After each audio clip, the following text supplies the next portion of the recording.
This is part 2 of the Complete Beginner's Guide to Blender 5, where we make this fun scene with a monster and a man, which you can see here. And in this episode, we're looking at materials, so adding color to our objects. Do check the links in the description for the playlist link to all the other videos, and do check out the other playlists on this channel. So let's take a look at adding materials. Okay, let's add some color to our objects. Now we can use the material shading down the bottom here, but there's a much better way of doing this. Up the very top of the screen, you can see that there are workspaces, and we're currently in the layout workspace. There's a shading workspace, which makes things a little bit easier. I'll click on that, and you can see I've got some new windows now. I've got the 3D viewport up the top here, and I can press the middle mouse button and move around that. But you'll see my objects look slightly different. I'll talk about that in a moment. We have our file browser to the side here. That's for finding materials that we can add to our objects. We've got an image viewer just here. And incidentally, you can click on the very top left and you can change the different views there. So this is the image editor, this one. And the one down here at the bottom here is called the shader editor. And that's for adding materials to our objects to give them color. In the shader editor, if I use the wheel of my mouse, I can zoom out and press the middle mouse button to strafe around the view. Because I've got the cube selected at the moment, that means that you should see a material here, which is the default material. So this was the default cube, as it's called, that came with the scene, and that came with a material. However, if I click on the other objects, you can see that none of those have a material, because I added those later and they haven't had a material added to them. So if I start by clicking on the cube and talk you through this material here, which is currently called material, and you can click on this to change the name if we want, and I'll call this red for now. As you can imagine, I can go to the base color here, click on this, and I get my color wheel, and I can move the middle across to the reds just there. And I can also change the value of the red, so I can make it nice and bright by bringing that to the top. And you can also change the hue, saturation and value down here as well. And I'll click away from that, and now we can see that we've got a red brick there. There's some other useful attributes as well, but we'll talk about those at a later time. So just pause the video, catch up with me, and change the color of your cube to a red color.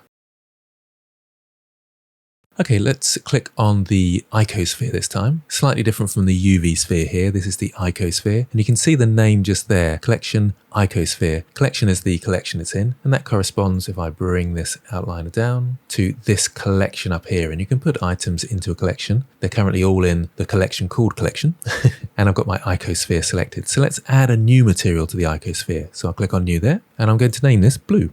And let's go down to the base color and bring it across to the blues. And I'll keep it nice and bright and click away from my menu there, and we've got a blue. Now what's really interesting about Blender is that you have to consider these materials like paint pots, but they're magic paint pots that you can change the color at any time. So this blue, let's say I want to make that a dark blue and bring it down to a dark blue there. Any object that has that dark blue material would also change. So changing the paint pot changes anything you've painted with that paint. I'll explain further. So if I choose the cone, for example, I can actually, on the drop down here, I can actually choose one of my previous materials. So in this case, I'll choose the blue. Now, if I change this blue to, let's say, less saturated, so you come in the circle, and much brighter, it's changing my other object as well, because it's the magic paint pot principle. So with my magic paint pot, you can change all the objects at the same time that have that material connected to them. So both of these objects you can see have this blue material here, whereas the cube has the red material. So if I go to my UV sphere this time, I can click on the drop down and change this to red, and then I can change this red color. Let's make it darker, and it's obviously updating them both, as you can see there. So pause the video, catch up with me adding a blue material to the icosphere and the cone, and then I want you to have a challenge of adding some different colors to the floor, the cylinder, the torus and the monkey. Pause the video and have a go at that. Okay, select the cylinder, add a new material, and I'll call this purple, and I'll change the color to purple. And I'll speed up the process of the other ones. Brown is actually often a difficult color to find, but it's down in the corner here, and if you make your scene a little bit darker, it will turn brown. Bring that down a little bit darker there, and we've got our scene just here.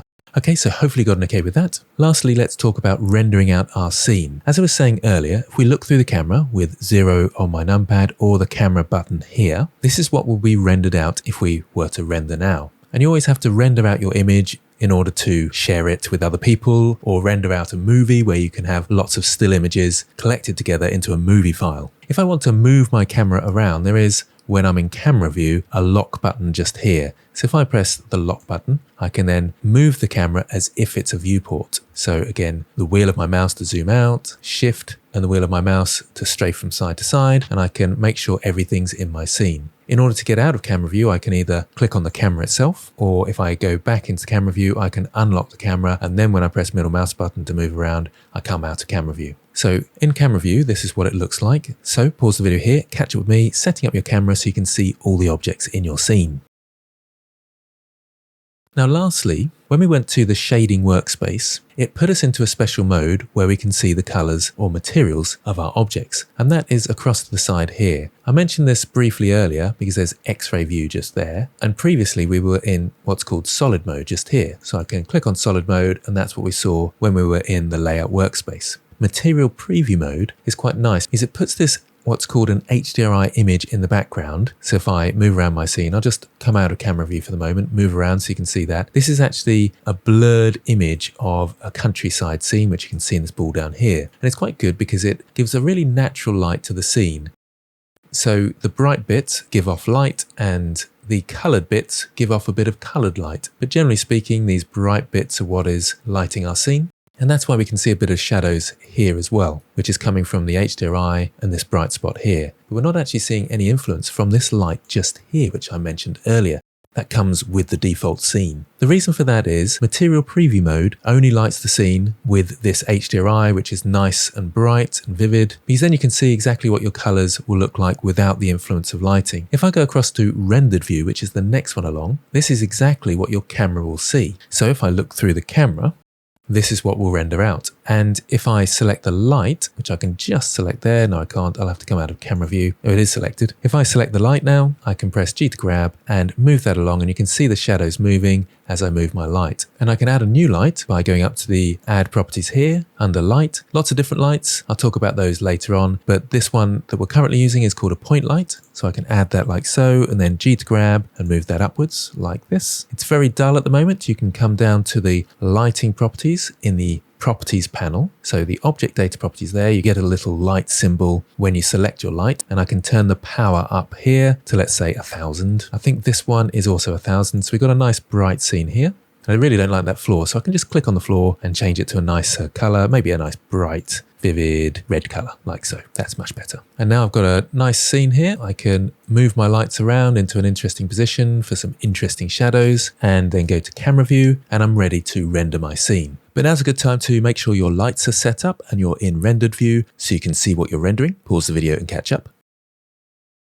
So finally, let's talk about rendering. In the properties panel, you can go across to the render settings just here. And at the very top, there's what's called render engines. The Eevee render engine is kind of like a game render engine. So it's nice and fast, but it's not quite as realistic as what are called ray trace engines. And that's what we're currently seeing at the moment in our scene. You can change this across to cycles, but you'll notice when you change this that if I move around the scene now, we get a grainy image, and then it takes a moment before it kind of renders the full image. That's because Cycles is quite processor intensive. It's a full ray tracing engine, so it's a lot more realistic than Eevee. There are a few ways of speeding this up. I can change my device to my GPU. Usually, for the most part, GPUs are faster at computing computer graphics, so we can use that. If you can't see the device GPU there, you need to go up to your preferences, so edit preferences, and then under system, you'll have none selected. Under CUDA, you can select your graphics card just there. Don't select the graphics card and the processor, because usually the graphics card is faster and the processor will just kind of get in the way. If you've got a GeForce RTX card, then you might have optics as well, so tick that.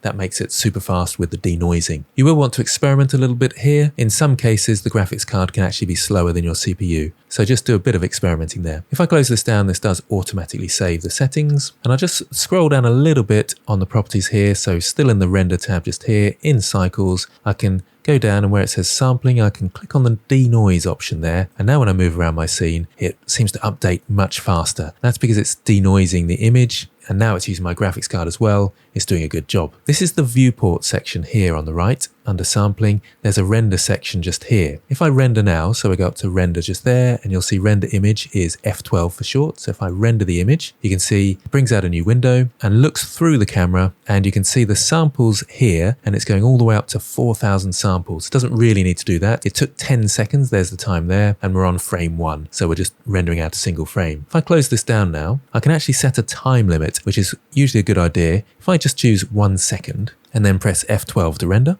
you can see it took a moment to finish and actually took 5 seconds. That's because the denoise had to kind of kick in, and that actually took a full 4 seconds to do the denoising. But that's relatively quick in 3D animation terms, mainly because I've got a very simplistic scene just here. So your final challenge then is to render out your scene. And once you've done that, you might want to save your work. If you go across to where it says File here, you can save your work. It also has the shortcut keys there, so Control-Shift-S is Save As. There is a Save Incremental, that's quite useful, Control-Alt-S. So as soon as you press Save As and label it My Masterpiece, Save Incremental will be My Masterpiece number 1. And you can keep pressing Control-Alt-S just in case you have any crashes and you want to go back to previous versions. So I'll press Save As, and you can see I've been saving incrementally in case I made a silly mistake in the recording, and I can just press the little plus sign just here, and that turns it up to 6. So part 1, number 6, and Save As. So hopefully now you've got an understanding of Blender's materials. In the next episode, we'll start making this awesome looking scene here.